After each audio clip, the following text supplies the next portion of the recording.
Hello, hello, hello, everyone. Good morning, good afternoon, good evening. Welcome back. We're going to be reading chapters 4 and 5 in 12 Laws of the Universe by Mandardeep Singh. Sorry, said that wrong. Manhardeep Singh. All right, so chapter 4, we're going to be talking about the law of correspondence, as above, so below. Your inner world will determine what manifests in your outer world. As above, so below. This is one of the mantras of my life because it is a simple reminder that what happens in my thinking patterns, beliefs, and feelings directly corresponds to my perception in the physical external world. This is why it is so important to do the inner work first. The tricky part is that we must first be aware of what is going on there, because many of us are troubled by the subconsciously restrictive beliefs we have had since childhood. Money vibes. Let us take money as an example. We all want more money, right? But it is one of those topics that are often entangled with deep-rooted restrictive beliefs. We want more money, but we never have enough money. When our neighbors announce that they would spend $50,000 on renovations, we feel jealous. When our friends could afford things we couldn't afford, we would say it must be good. In all these cases, it comes from fear and lack, which is certainly not the vibrations that will attract a lot of cash. If left unchecked, these belief patterns will manifest in our external reality as things like parking tickets, overdue bills, or unexpected expenses.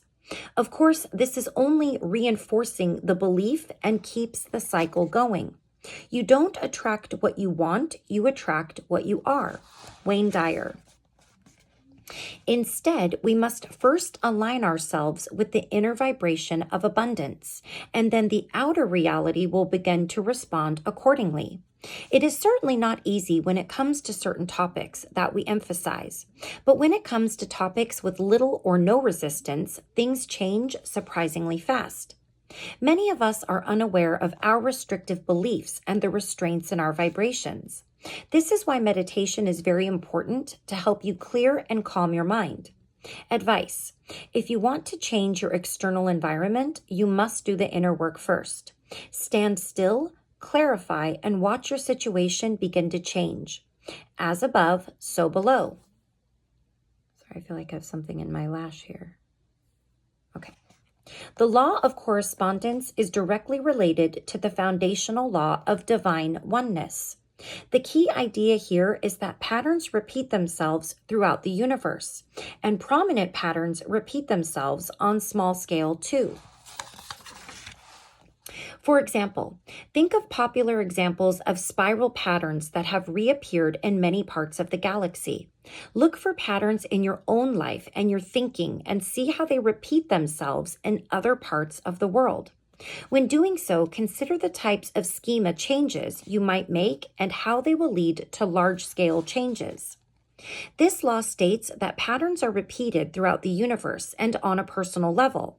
Our reality is a mirror of what is happening inside us at the moment. Think as above, so below, as within, so without. What is this mantra for this law? It happened for you, not to you. If our lives are chaotic and terrible, it is because we have chaos and fear inside. If our lives seem calm and grounded, it is because we feel inner peace. In any worrying situation, it is advisable to ask the situation to show you aspects of yourself and areas that require internal healing. Most people have heard the old adage that our external world is just a reflection of what is happening inside us.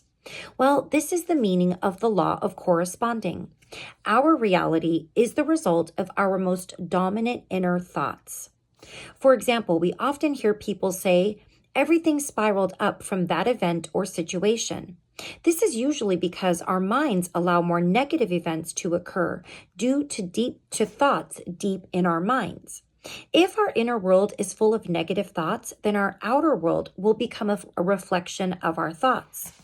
But how do we turn our inner thoughts into positive thoughts that attract positive external situations? We just change our paradigm. When you change your paradigm, most of the inner thoughts from your subconscious will change, bringing success, happiness, and positive results to your life. We talked about paradigm shift in living untethered as well to a far greater extent.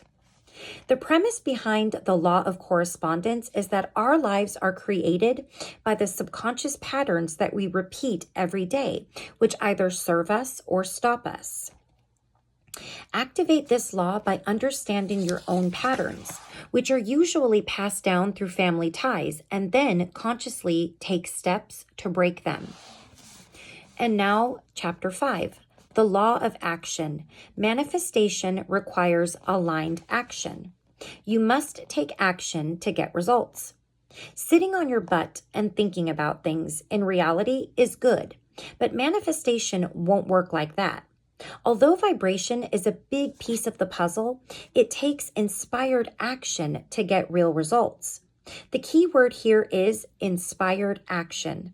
An inspired action is an action that aligns with what you are really passionate about. You will know it because this job should be challenging but enjoyable. It will not bring in a sense of struggle with frustration and anxiety. Any successful person will tell you that their success is accompanied by a lot of blood, sweat, and tears. This is not to scare you, but to motivate you. Writers often say that hours go by unnoticed when they are writing because their work is a labor of love. They worked hard, but they did not suffer. Their actions may or may not become bestsellers. In fact, they may never see the light of day. Achievement lies not in the results, but in what they have learned in the process. When you are consistent with what you really want, the work will not seem tedious. Your desires are brought to you via thought, and you receive them by deciding to take action. Jen Cicero. Sometimes even the smallest actions will bring greater opportunities, which can then lead to other things that bring you closer to your goal, and so on. This is not always obvious, so the trick is to use your intuition and don't overthink or let yourself get in the way. We are conditioned to believe that the result comes from hard work, which is true, but we can decide whether this work is a process of struggle or mastery. If you have trouble deciding what is your intuition and what is more of an emotion, the easiest way that it was explained to me was that intuition kind of just comes in as a fact or a statement, whereas anything else is going to come in either with some kind of emotion behind it, like fear, anxiety, even happiness or elation, because it could be that you're telling yourself what either you feel is going to happen or what you hope to happen, whereas an intuition is just a right to the point, here's what to do, here's what's going to happen, here's where to go, etc. Advice. Take inventory of what you do in your daily life. Do your actions meet your desires? If so, does it feel like a challenge or a struggle? Challenge is good for you, but the struggle is a sure sign that you need to ease up a bit. Practitioners of the law of attraction often wish they had known the law of action earlier. These two are closely linked, and the law of action tells us that we must actively pursue our goals.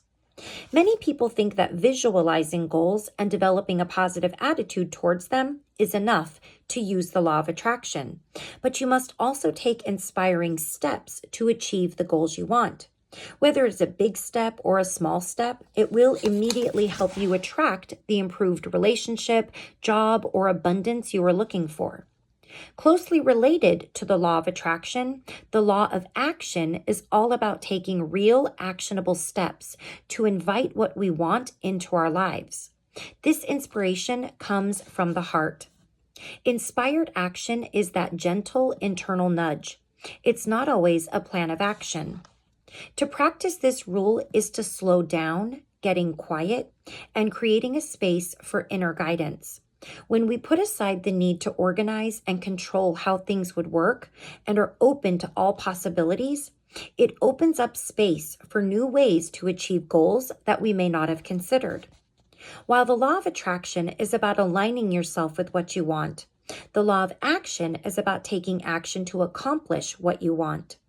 Therefore, you can certainly create a vision board, but it is more important to take practical steps to bring yourself closer to your vision. All right.